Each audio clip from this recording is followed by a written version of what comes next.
up in bankruptcy, I don't think you're going to make any progress with them. Well, the polling data is pretty overwhelming. Okay, when CBS News asked last January, a year ago, what's the best way to create jobs, business tax cuts or government spending, it was 59 to 21 in favor of business tax cuts.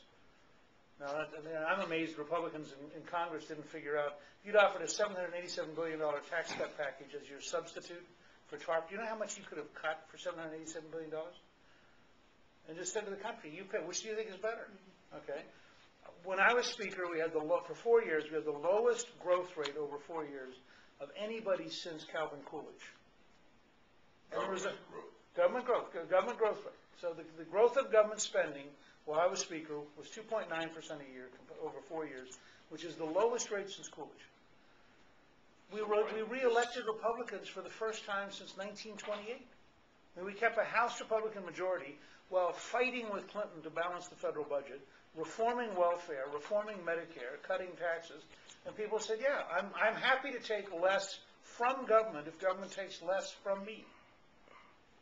I mean, there's a duality here. And I think if you went to the average person and said, do you think Sacramento today is a good buy, they would tell you it's a bad buy. They're not, in fact, getting their money's worth. If you ask them if LA Unified is a good buy, I think they'd tell you it was absurd. And if you told them the truth about the details of bureaucratic incompetence and the details of bureaucratic ineffectiveness and the details of bureaucracies getting special deals, you know, the New York Times reported that the Long Island Railroad had 97% of its retirees are on disability. And I asked audiences, how many people believe that 97% of the Long Island Railroad retirees are disabled? Nobody does. It's called theft. Well, what? Those are the people. It seems that what Keyboard is raising here is this entitlement attitude that people have been developed because government's been. Look, if everybody believes the system's corrupt and everybody believes the system's hopeless, then individuals deciding to operate within the system is rational behavior. Yeah. If, on the other hand, you offer people a choice about whether or not that's a good system for America, they will overwhelmingly say it's not. We published a book at the Center for Health Transformation in August called Stop Paying the Crooks. And it outlines the estimate that between $70 and $120 billion a year in Medicare and Medicaid is stolen. You know, for example, 5 pizza parlors in Miami that were certified by Medicaid as HIV/AIDS transfusion centers. Now, you can go to you're right, there are some people who are running the pizza parlor who thought it was a good deal. But you can go to the average person and say, do you think it would be better not to have your Medicaid money being taken by crooks? You get a fairly high majority.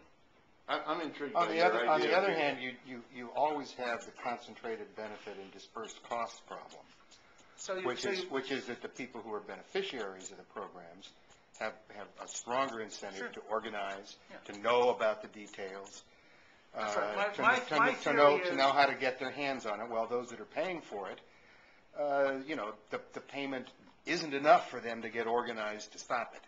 So the key to the progressive movement and the key to Reaganism was you have to have about 5 times as many people who want change as you have who are fighting it.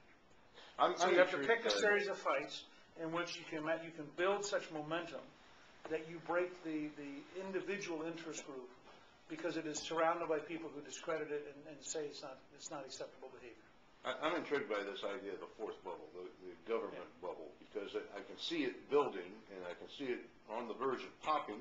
I just don't know what that's going to look like in California. What's it going to look like? You can see it in Los Angeles City right now. It's going to look like either debt repudiation, hyperinflation, or a depression. That's what it looks like. I mean, if you don't get it under control, you in the long run, look at the Japanese. And the Japanese may get to a point where they cannot sustain their debt.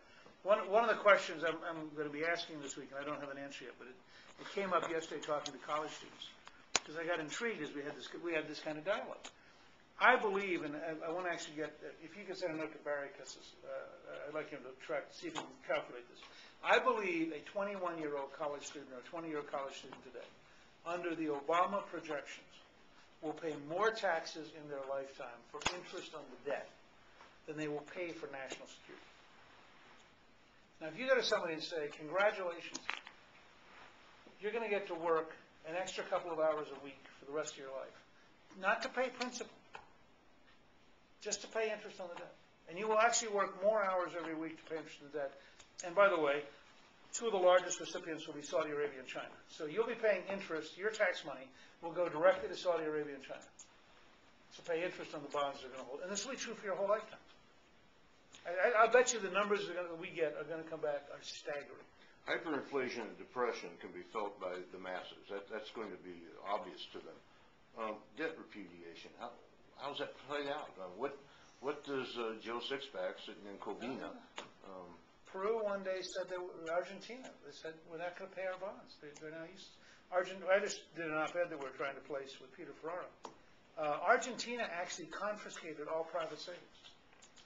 There is a proposal by George Brown, I think. No, that's not right. Congressman who's the head of the Education Committee. George Miller. I think Miller had hearings on a proposal to, in effect, take over 401ks. Okay? Yeah. All right? Now, and basically what that becomes is the federal government will decide the interest you'll get paid on what is, in effect, forced savings.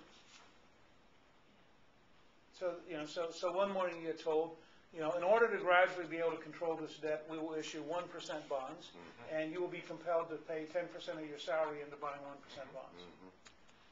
Okay. Or the government says to the Chinese and the Saudis, we're not going to pay the interest on the debt, and we're not going to honor the bonds. The window is closed. So is it conceivable American citizen holders of government treasury notes would get no return? Not at the present time. Is it conceivable that it may happen in Japan? It's beginning to be. Have there been, there was a major bond firm which announced about 3 weeks ago they would no longer place British and American bonds. Now, that's fairly sober. Your proposals on business taxes, corporate taxes, capital gains taxes, but the vast majority of all businesses in the United States pay their taxes as individuals because they're LLCs and sole proprietors and S corps. What would you do to encourage them with their businesses? Well, the first place, most of the smaller companies that are S corps, and I run 3 S corps, so I'm fairly familiar with this. The first thing is you give them 100% write-off annually on any equipment they buy.